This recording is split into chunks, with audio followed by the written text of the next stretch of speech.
Assalamualaikum warahmatullahi wabarakatuh. Selamat pagi. Waalaikumsalam warahmatullahi wabarakatuh. Selamat pagi, Bu. Suaranya yang Mas Rahim.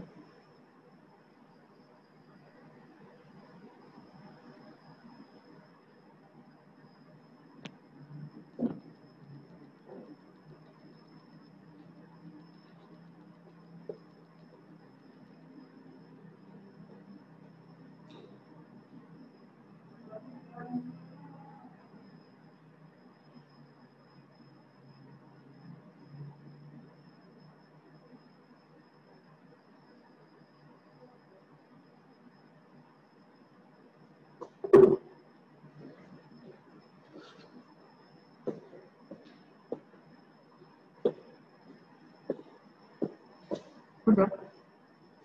Berarti bisa dilihat di sana. Ini mereka lihat kan? Suaranya tuh. Oh.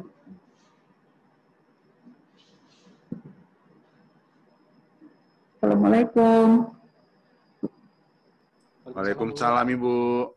Iya, selamat pagi. Kalau begitu saya dari sana aja, Mas Rahim. Biar nggak nengok-nengok kayak gitu. Ini aja diputus.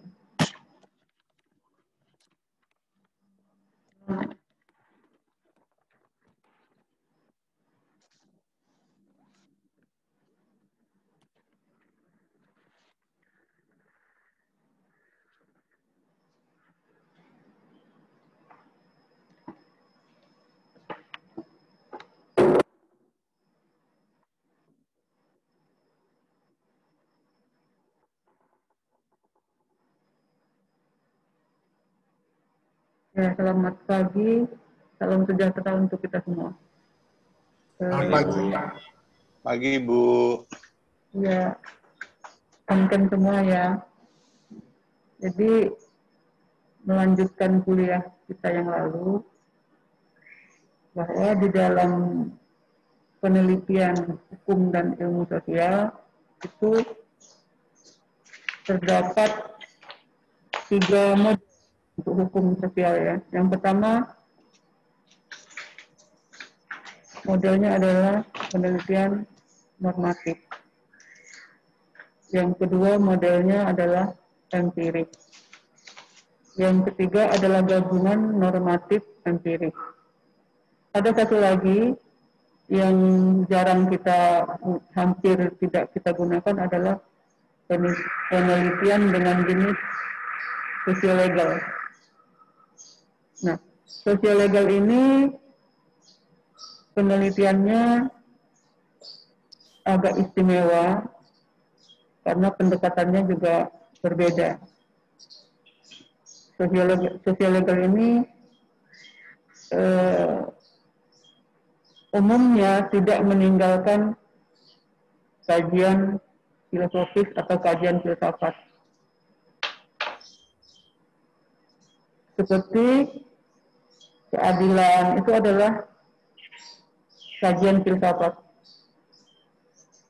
Tapi bisa digunakan untuk jenis penelitian kita dengan pendekatan yang digunakan adalah paradigm atau paradigma. Nah, apa yang diartikan dengan paradigma?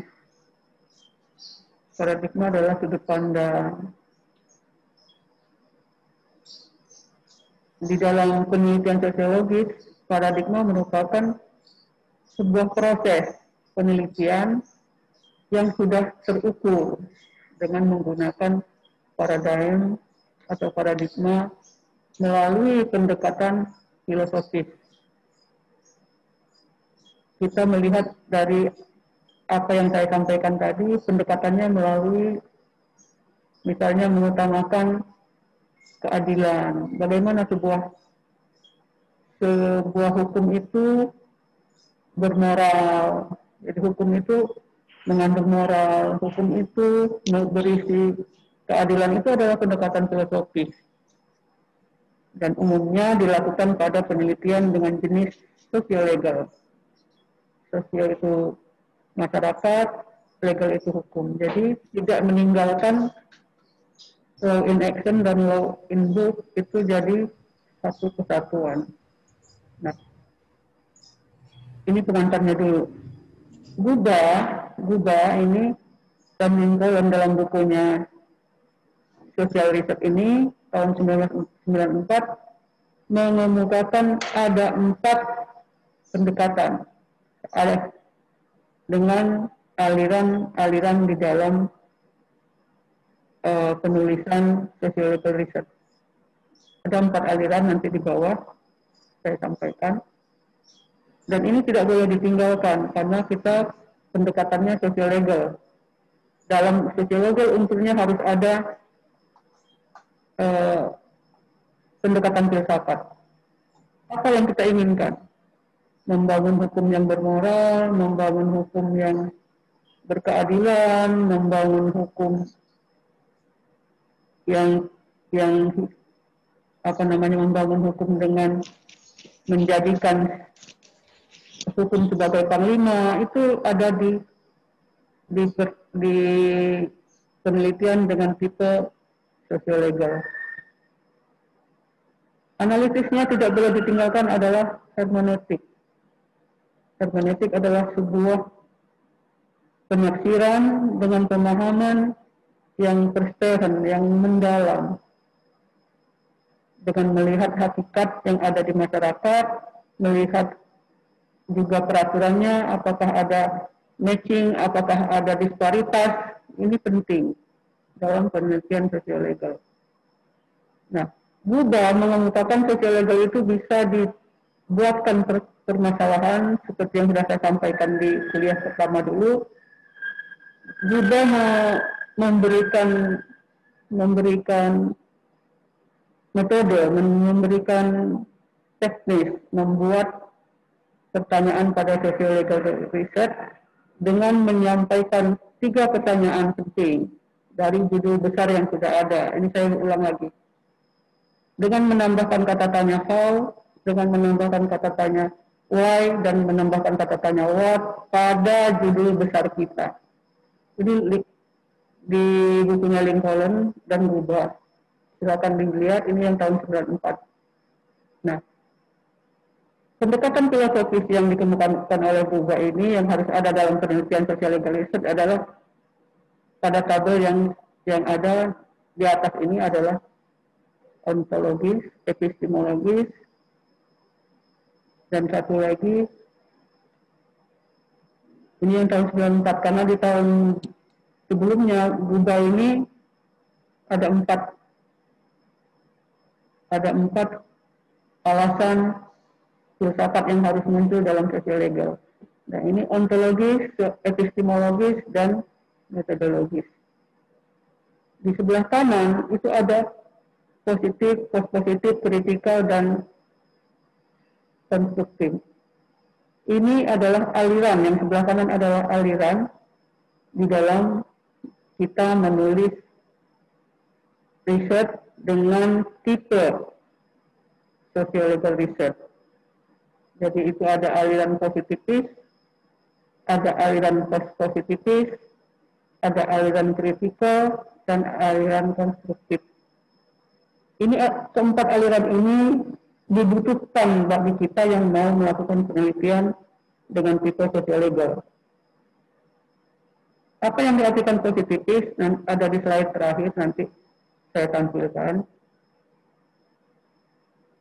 Kita lihat dulu. Jadi intinya ya, menurut Guba, untuk menemukan permasalahan yang hakiki harus mengikuti 4 aliran dengan menambahkan 3 pertanyaan pada judul besar kita.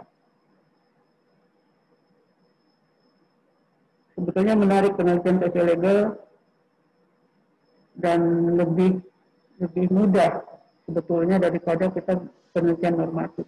Karena penelitian normatif kita tergantung pada referensi. Makin banyak referensi yang kita miliki, makin bagus hasil penelitian kita. Tetapi juga tidak bisa kalau kita penelitian empirik murni. Karena kita hukum mesti ada uraian-uraian yang dibutuhkan.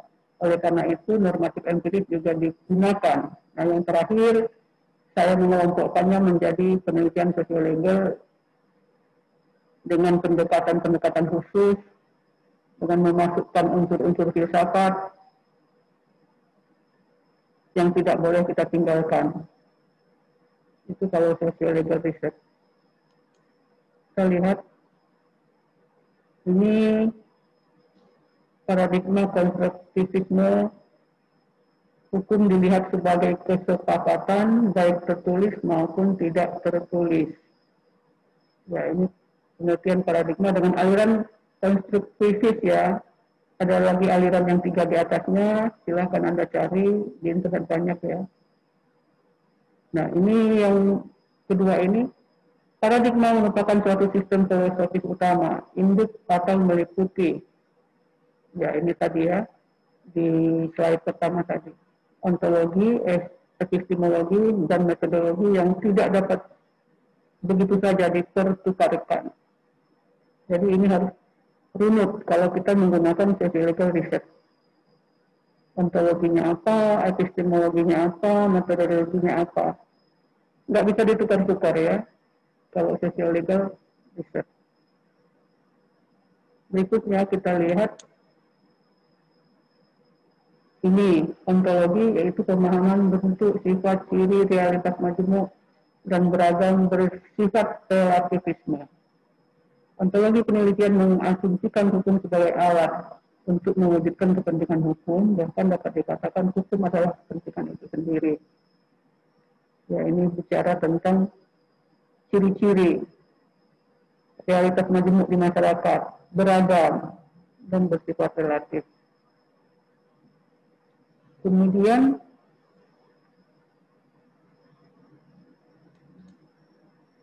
ini pengertiannya epistemologi. Pemahaman tentang suatu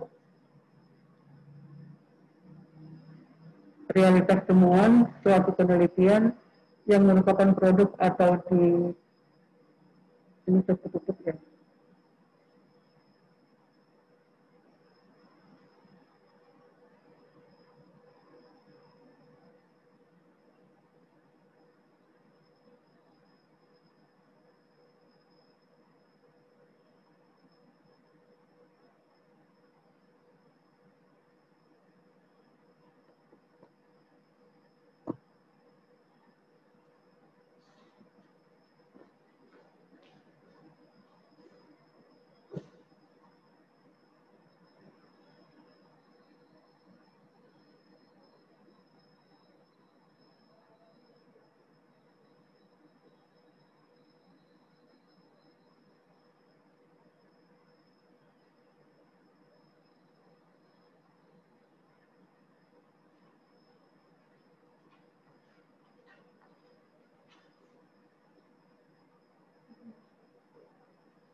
Ya, ini pemahaman dari epistemologi tentang suatu realitas atau temuan suatu penelitian yang merupakan produk atau diperoleh dari interaksi antara peneliti yang diteliti. Jadi di dalam social legal research, hubungan antara peneliti dengan objek yang diteliti itu sangat erat, tetapi dikelompokkan lagi sesuai alirannya. Nanti di slide terbawah nanti saya sampaikan bagaimana runutnya epistemologi, ontologi, dan metodologi ya. Ini silakan dipahami.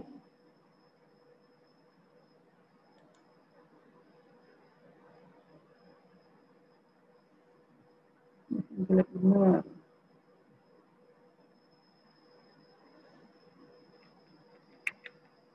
Nggak sabar ya, maksudnya nggak mau berat. Ngambek ya.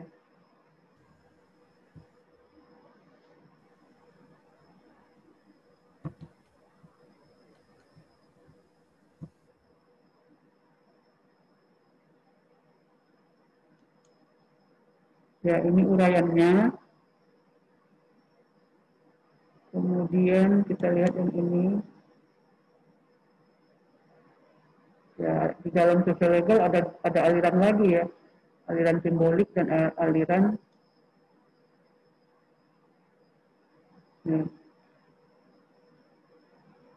aliran empirik dan aliran simbolik, ada dua. Berikutnya kita lihat di slide 8.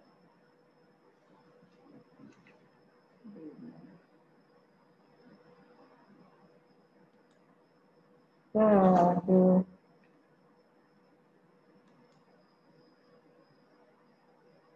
Nah, ini yang saya bilang tadi. Jadi ontologi ini bersifat pendekatannya adalah filsafat dan mencari hakikat yang sesungguhnya. Oleh karena itu, ini filsafat ya, bukan salah tulis. Oleh karena itu, di dalam penelitian, sebelum kita memutuskan dengan pendekatan apa yang kita akan lakukan, kita sudah paham dulu bahwa resiko-resiko yang kita ambil bila kita melakukan penelitian dengan tipe-tipe tertentu. Social legal research ini harus berpijak pada pilihan atas aliran 4 ini ya, positivism, post-positivism, critical theory, dan constructivism. Ini aliran-aliran yang digunakan ketika menggunakan social legal research dengan paradigma tertentu. Ini ada 4 pendekatan aliran dalam sebuah pendekatan social legal research. Ini sudah terukur. Nah, kita kadang-kadang tidak menyadari bahwa kita menulis itu ternyata kita masuk dalam aliran positivism.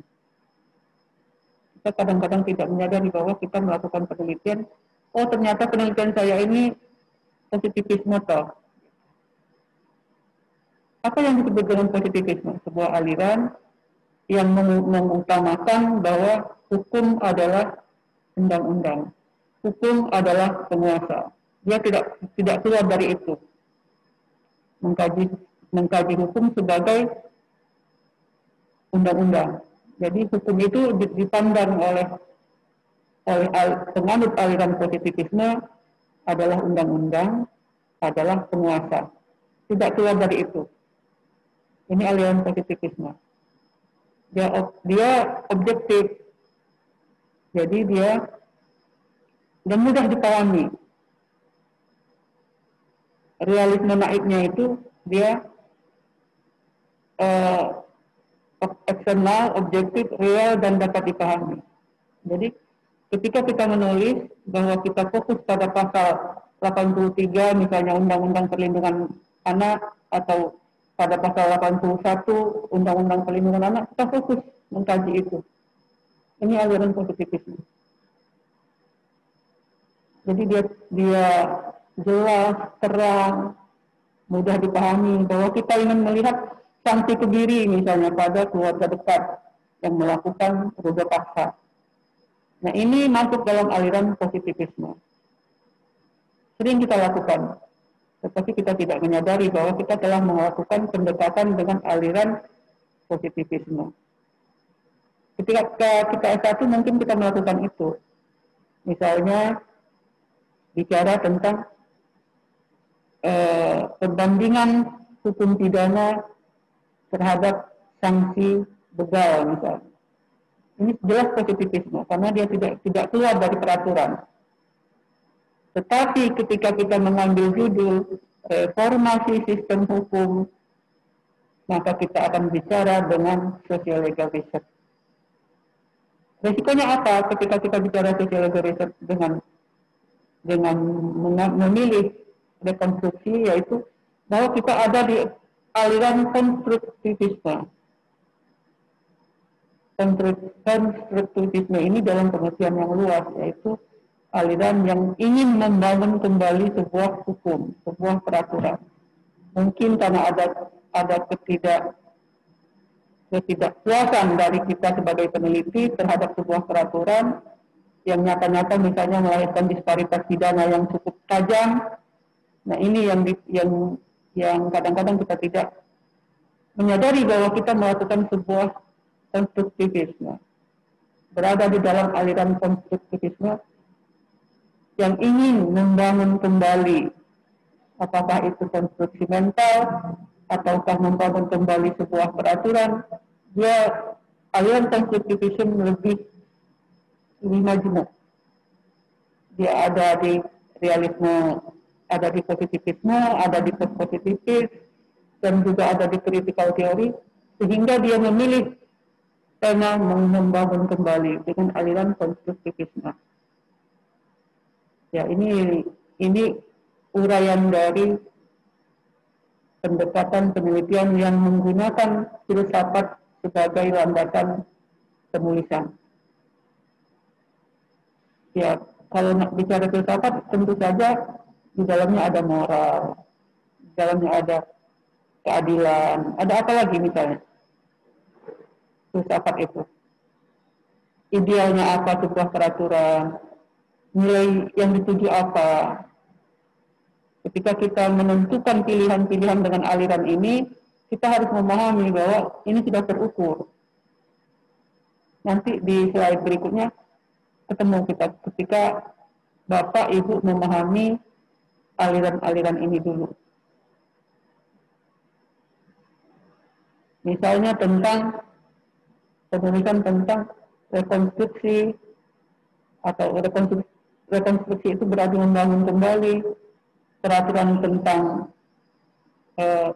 hak privat atas air di negara kita yang undang-undangnya dicabut kemarin ya, beberapa tahun lalu. Undang-undang tentang penggunaan air di tanah air Indonesia ini dibatalkan oleh MK karena tidak sesuai dengan pasal 33 Undang-Undang Dasar 45. Nah, itu bicara konstruktivisme. Ternyata Undang-Undang privatisasi air itu bertentangan dengan pasal 33 UUD 45. Jadi apa yang kita inginkan? Kita harus membangun kembali sesuai dengan konstitusi. Nah, ini merupakan pendekatan dengan penelitian dengan tipe social legal research. Sudah terukur, jadi nggak kemana-mana kita larinya. Paham ya Bapak Ibu ya, ini ada aliran-alirannya di dalam menulis. Ketika kita memilih positivisme, kita sudah tahu apa yang akan kita capai. Apa yang kita lakukan. Kita tidak keluar dari undang-undang. Undang-undang adalah hukum. Hukum adalah undang-undang, hukum adalah penguasa dalam konteks positivisme. Dengan filosofernya banyak ya, ada Jeremy Bentham, ada Hans Kelsen, positivisme. Hukum adalah undang-undang, nggak boleh keluar dari itu. Kalau post-positivis itu keluar dia dari positivis, tetapi ditambahkan dapat dipahami tetapi tidak sempurna hasil penelitiannya. Kenapa tidak sempurna? Ada yang bisa menjelaskan? Karena dia mencampurkan social research dengan legal research. Oleh karena itu dia tidak sesempurna positivisme. Kalau positivisme aliran ini tegas bahwa hukum adalah undang-undang, hukum adalah penguasa, titik. Nggak bicara lagi ingin memperbarui hukum menjadi hukum yang bermoral. Itu kan kalau bicara hukum bermoral berarti kan kita masih belum pasti. Itu baru sebuah keinginan kita untuk menjadikan hukum itu bermoral. Kadang-kadang hukum memang tidak bermoral ya.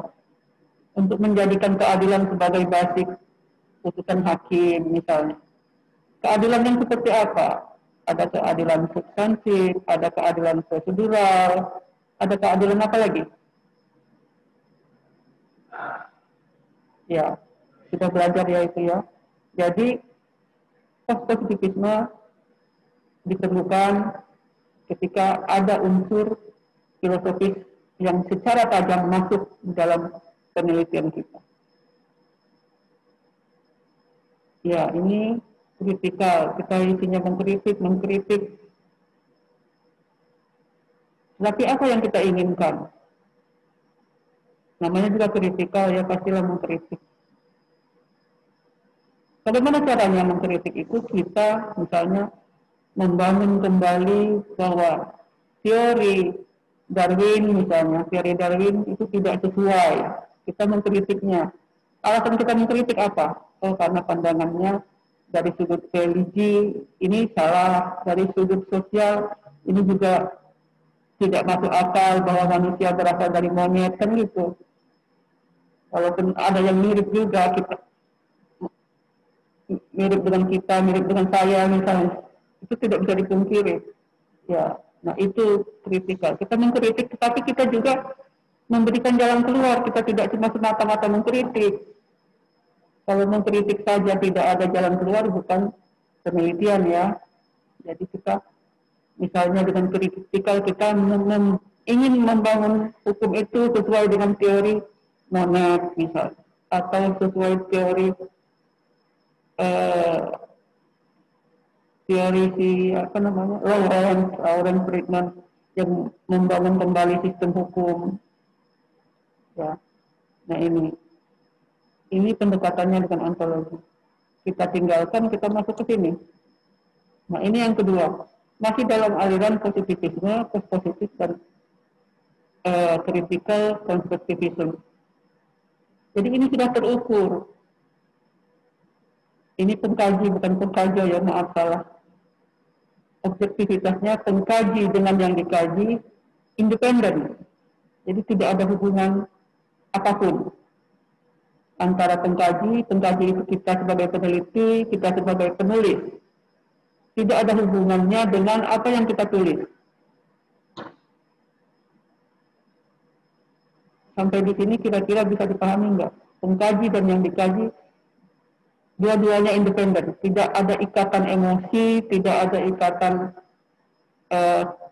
kerja antara yang pengkaji atau peneliti dengan yang diteliti, itu tidak ada hubungan. Temuan berulang berarti benar. Nah ini temuan berulang berarti benar. Ada yang bisa memberikan penjelasan di dalam aliran positivisme? Apa kira-kira? Temuan yang berulang-ulang berarti itu adalah sebuah kebenaran. Berbeda dengan positif, temuan yang berulang berarti barangkali benar. Jadi dia tidak mutlak benar.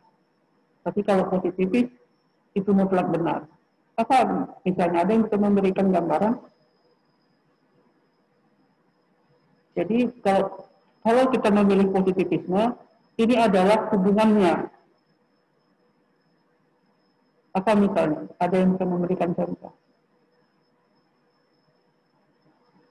Dia tidak ada hubungan apapun ya, dua item yang independen. Semuanya berulang berarti benar. Ini langkah-langkahnya. Kalau ternyata meleset, semuanya berulang barangkali tidak benar, barangkali benar, karena masih ada kata barangkali. Berarti kita bukan menggunakan aliran positivisme. Berarti kita mengkaji tulisan kita dengan pendekatan post-positivisme. Apa kira-kira? Temuan berulang berarti benar. Contohnya begini, Bapak-bapak ya. Saya sebagai peneliti mengkaji tentang hukum pidana lah misalnya. Di provinsi Lampung kan banyak kabupaten nih. Saya menentukan 3 lokasi, Bandar Lampung, Tanggamus, dan Kalianda. Karena saya memegang prinsip positivisme, maka saya akan mengkaji undang-undang. Saya akan mewawancara dengan penguasa. Nah, aliran saya yang saya pilih adalah positivisme. Sampai di situ bisa diterima. Ya. Kemudian yang saya teliti adalah tentang penelitian saya tentang sebab terjadinya ruda paksa di 3 kabupaten itu. di Bandar Lampung saya memilih 10 korban tindak pidana perkosaan di dalam sebuah rumah tangga.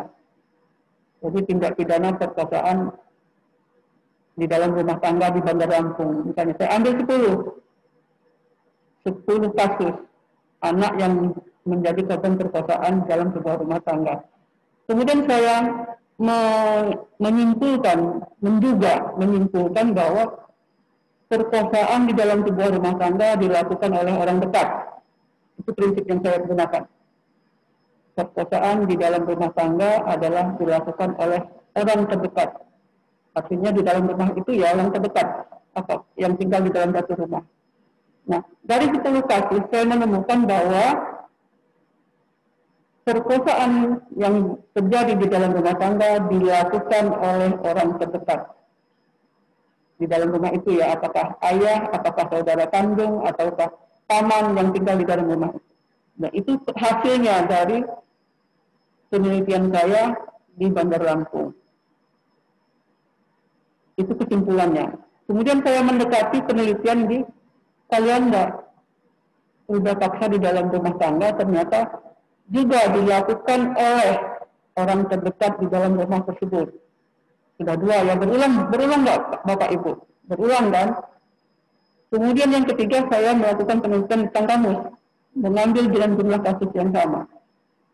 Ternyata saya menemukan perkosaan di dalam rumah tangga dilakukan oleh orang terdekat. Berulang bukan? Nah, karena dia berulang dengan tipe penelitian sosiologi riset aliran positivisme ini, ternyata benar bahwa perkosaan di dalam rumah tangga dilakukan oleh orang terdekat. 3 kali berulang, berarti menurut aliran ini adalah langkah yang kita lakukan itu sudah benar. Ada nggak hubungan antara pengkaji dan yang dikaji? Tidak, berbeda.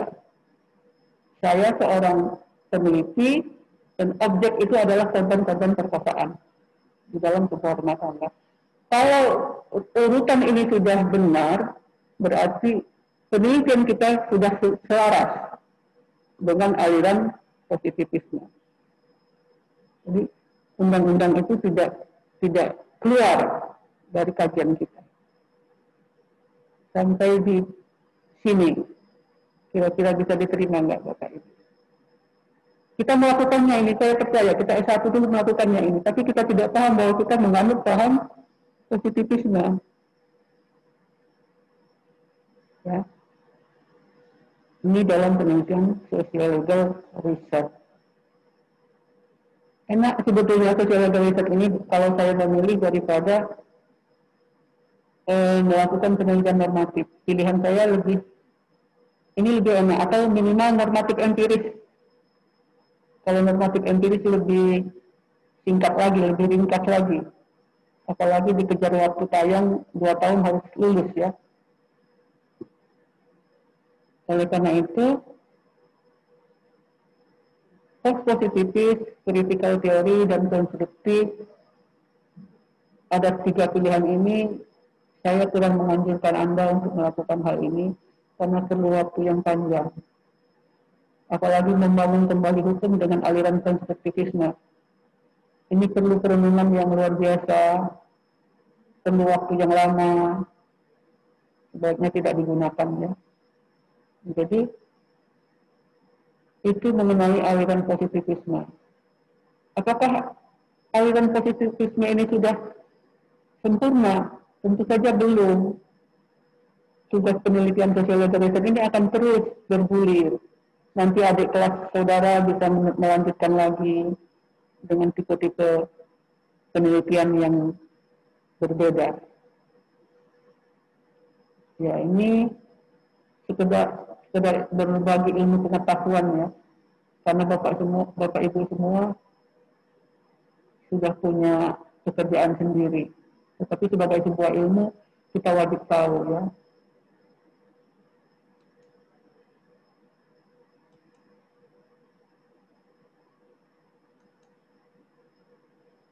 Nah, ini kelanjutannya tadi. Jadi ciri-cirinya itu sudah terukur, sehingga kita ketika menetapkan penelitian kita berjenis sosiolegal, kita tidak boleh keluar dari ranah yang sudah ditetapkan dan disepakati oleh para pakar ya. Ini adalah eksperimental ya, kurang ya, atau manipulatif. Uji empirik dan verifikasi diperlukan. Umumnya metode yang digunakan adalah kuantitatif. Ya. Jadi uji empirik tadi diperlukan di dalam penelitian beraliran positivisme. Diuji dari tiga lokasi. Satu lokasi pertama mungkin belum bisa kita benarkan ya, karena baru satu. Ketika kita menemukan kasus yang sama di kabupaten lain, kita sudah melakukan uji empirik. Umumnya digunakan metode kuantitatif. Tapi karena kita berada di fakultas hukum, kualitatif tetap harus digunakan. Nah, ini yang kedua post positif ini ada falsifikasi, ada manfaat yang harus kita utamakan di dalam sebuah penelitian positivism dan post positivism. Apa itu falsifikasi? Adalah melompat kita. Kalau kita melihat di positivisme cuma sebatas apa yang kita tahu, yang kita dapat dari lapangan, tetapi kalau di positivisme kita melompat lebih jauh. Apa sebetulnya yang kita inginkan? Dan itu harus dituangkan di dalam sebuah tulisan riset saudara. Nah, ini critical theory ini memerlukan dialog yang bersifat dialektis. Pengkaji dan yang dikaji punya hubungan, apakah hubungan kerja, apakah hubungan saudara, atau ada hubungan spesial. Ini harus dikritik. Ya, pengkaji dan yang dikaji harus bekerja sama. Kemudian kalau yang kita konstruktivisme yang kita tentukan, maka kita harus menggunakan tafsir hermeneutik atau hermeneutis. Memahami secara terstehen, mendalam. Ini kalau kita konstruktivisme, karena aliran ini menginginkan pembangunan kembali sebuah peraturan sehingga bisa diterima oleh masyarakat. Ya, hubungan pengkaji dan yang dikaji ini sangat erat. Misalnya pengkaji atau peneliti ini dengan yang dikaji adalah saudara kita. Yang di dalam hermeneutik ini diperlukan alat-alat tertentu, alat bantu tertentu, misalnya informan, key informan. Jadi ada key informan, ada informan sendiri, ada key informan. Dan ini misalnya saya mau menulis tentang rekonstruksi, membangun kembali. Ini sangat luas, bisa reformasi, bisa revitalisasi, dan seterusnya. Tetapi konstruktivisme merupakan sebuah kajian, pengkaji dan yang dikaji punya hubungan kedekatan. Oleh karena itu dia perlu alat bantu key informan dan informan. Dalam penulisan misalnya tentang nikah siri. Dalam nikah siri itu kita bisa menggunakan informan dan informan. Kenapa? Karena kita tidak akan mendapatkan data kalau kita langsung bertanya. Misalnya saya tanya ke seseorang, tanpa informan ya, saya tanya langsung, Bapak, saya dengar Bapak menikah siri, benar nggak? Kalau saya bertanya seperti itu, saya akan ditujah sama orangnya. Nggak akan ada orang mau menjawab jujur bahwa dia sudah nikah siri dengan si X. Oleh karena itu kita perlu alat bantu. Alat bantu itu siapa? Si informan tadi. Informan ini harus punya hubungan. Ini dalam aliran konstruktivis. Orang ini yang kita gunakan untuk bertanya, mencari informasi. Benar nggak Tuan X itu melakukan nikah siri dengan B misalnya? Oh iya benar, dari informan yang satu. Itu tidak valid kalau cuma satu. Perlu informan lagi yang lain. Tanya lagi. Benar nggak Bapak X itu melakukan nikah siri? Nah ini hubungan pengkaji dan yang dikaji melalui si informan. Kalau kita menggunakan aliran konstruktivisme. Kira-kira bisa dipahami nggak Bapak Ibu? Bu, izin sedikit Bu. Assalamualaikum. Salam. Izin sedikit Bu. Kurang kerasnya Mas di mana ya? Iya Bu. Suaranya bagaimana Bu? Dengar nggak Bu? Nggak kedengeran. Nggak dengar Bu ya? Halo? Bu? Nggak dengar Bu? Halo Bu? Pak Akmal ya? Siap. Ya Bu. Dengar suaranya Bu? Kedengeran tapi agak sayup-sayup. Ya maklum jauh Bu. Iya. Izin ini Bu, izin mungkin sharing atau bertanya sedikit Bu yang masalah teori Bu bilang apa yang ya berulang-ulang kali itu dikatakan benar kan seperti gitu Bu? Iya. Nah di berulang kali itu tadi ya? Ya positif apa Ibu teori apa Ibu bilang tadi? Yang dikatakan bahwa dilakukan berulang-ulang kali itu dikatakan benar. Nah apakah itu suatu kayak apa? Ya betul temuan berulang kali berarti benar. Jadi Ibu mencontohkan bahwa di suatu misal di wilayah 3 wilayah itu berulang-ulang kali atau apa dilakukan penelitian, apakah itu maksudnya timbul suatu tidak maksudnya kita tidak yakin gitu Bu, maksudnya berulang-ulang kali seperti itu Bu, berarti kan kita tidak meyakini, apakah seperti itu Bu? Kalau tadi kan Ibu katakan bahwa berulang-ulang kali berarti masih di 3 wilayah kita lakukan ya seperti itu Bu, mungkin pencerahan sedikit Bu. Terima kasih Bu. Assalamualaikum warahmatullahi wabarakatuh. Ya. Maksudnya kalau temuan itu berulang kali berarti benar, ini bukan berarti aliran positivisme sudah sempurna ya. Aliran ini juga punya kelemahan-kelemahan. Tetapi kelemahan-kelemahannya itu tidak akan saya sampaikan untuk sementara waktu karena panjang kajiannya. Jadi saya menyampaikan 3 tadi ya lokasi. Yang pertama saya sudah ketemu bahwa budak paksa di dalam rumah tangga dilakukan oleh orang dekat. Tetapi saya masih ragu-ragu, iyakah gitu? Masa iya? Saya pergi ke wilayah yang kedua, ketemu hasilnya sama. Kemudian pergi ke wilayah ketiga, berarti dengan jawaban yang sama. Nah, untuk sementara penulisan kita clear di sini. Ini berhubungan dengan riset ya. Untuk sementara kita berhenti di sini. Karena kalau kita teruskan, itu tidak akan selesai tulisan saudara. Jadi kita cut, ini ada teorinya. Ada teorinya nanti, tapi saya tidak mengajar teori ya. Ada teori yang digunakan.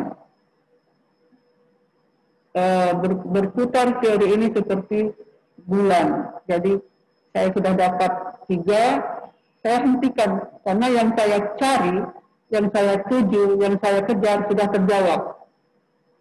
Saya anggap 3 lokasi ini sudah mewakili provinsi untuk menjawab pertanyaan saudara itu.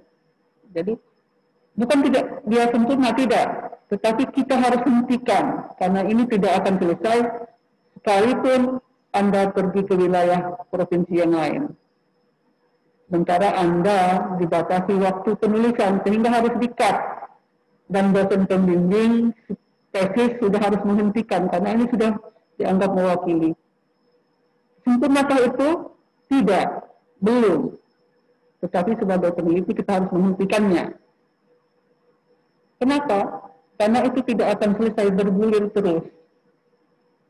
Positivisme ini punya kelemahan, tentu saja.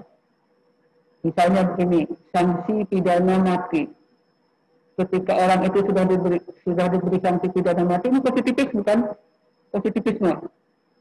Ternyata kemudian dia sudah didor, sudah meninggal, sudah dikubur 10 tahun kemudian ketemu bukti baru bahwa sebetulnya bukan orang itu yang kita sudah disanksi mati. Itu tetap punya kelemahan. Bisakah diperbaiki orang yang sudah mati melaksanakan hukuman mati berpegang pada positivisme? Ternyata di 10 tahun kemudian ditemukan maupun bisa nggak dihidupkan kembali orang yang sudah mati? Tidak bisa, bukan? Nah, ini kelemahan aliran positivis. Uraiannya cukup panjang ketika kita membahas teori-teori hukum. Itu ya jawaban saya ya, Pak Akmal ya. Siap. Ya Bu, siap Bu. Berarti teori ini berarti tidak ada ini batasan atau ini Bu, masih membuat orang bingung ya Bu teori ini Bu ya. Ya, tidak. Ya, jadi ini punya kelemahan, tetapi sebagai peneliti kita harus menghentikan. Karena itu tidak akan selesai seperti bola salju berputar terus. Sebagai peneliti kita tidak akan pernah selesai nanti. Ketika kita sudah menemukan apa yang kita cari, kita harus menghentikannya. Dan pembimbing harus menghentikannya. Karena nanti nggak selesai tulisan saudara. Hanya ini sebagai panduan kita untuk menentukan bahwa ini riset mau diteruskan atau tidak diteruskan. Tetapi kalau menurut Singarimbun di dalam buku penelitian hukum itu 15% dari jumlah lokasi sudah bisa memaparkan mendekati realistik. Jadi 15% dari kabupaten di Lampung kita ambil, dia sudah cukup mewakili. Itu menurut Masri Singarimbun ketika kita melakukan penelitian normatif empirik.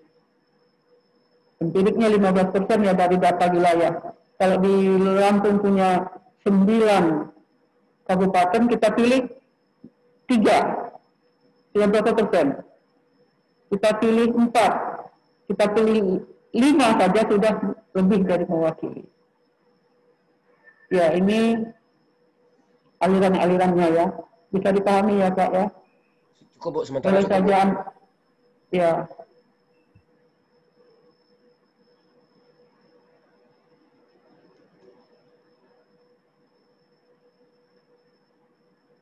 Ya, ini kira-kira perjalanannya penelitian kita dengan 4 aliran ini. Realisme naif. Apa artinya naif? Saya tahunya naif itu grup band ya kalau di situ. Apa artinya naif? Realisme naif. Dia real, tapi masih dalam konteks naif. Yang ini realisme kritis. Dia tetap mengkritis bahwa itu adalah real, fakta. Kalau kritikal ini historis. Historisnya pasal itu apa, dan kita kritik apa. Ini harus ada historinya. Kemudian yang konstruktif adalah relatif.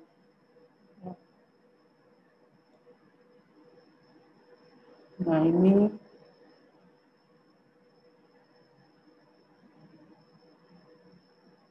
kurang lebih seperti ini.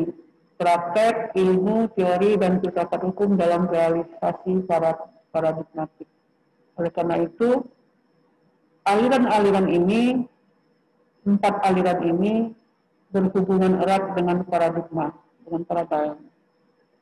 Berhubungan dengan ini filsafat hukum, teori hukum, dan ilmu hukum merupakan satu kesatuan dalam penelitian sociological research. Ya, yang berhubungan dengan filsafat, yang berhubungan dengan teori, yang berhubungan dengan ilmu hukum, Ya ini kurang lebih seperti ini.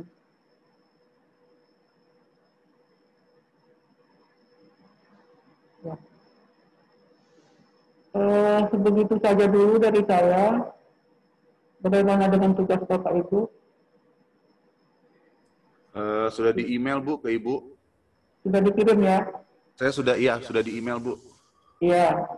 Mohon petunjuk Bu. Nanti yang saya baru buka ini Yahoo ya, yang lakunya belum saya buka. Nanti saya periksa minggu depan insya Allah sudah selesai. Siap. Sampai di sini ya, Bapak Ibu ya. Ya Ibu. Terima kasih Bu. Kalau ada yang salah itu dari saya, bukan dari saya, bukan dari sana ya. Ya Ibu. Baik ya. Bu, materinya nanti ada di slide Bu ya, di ini Bu ya, di Siakadu Bu ya. Kenapa, Pak Akmal? Materinya ada nanti di Siakadu Bu ya, materinya. Ya, ya. Oke, sampai di sini. Nanti saya share bersama Muslim ya. Terima kasih. Assalamualaikum warahmatullahi wabarakatuh. Selamat pagi. Waalaikumsalam. Waalaikumsalam warahmatullahi wabarakatuh. Lagi terima kasih Bu. Selamat. Sehat selalu Ibu.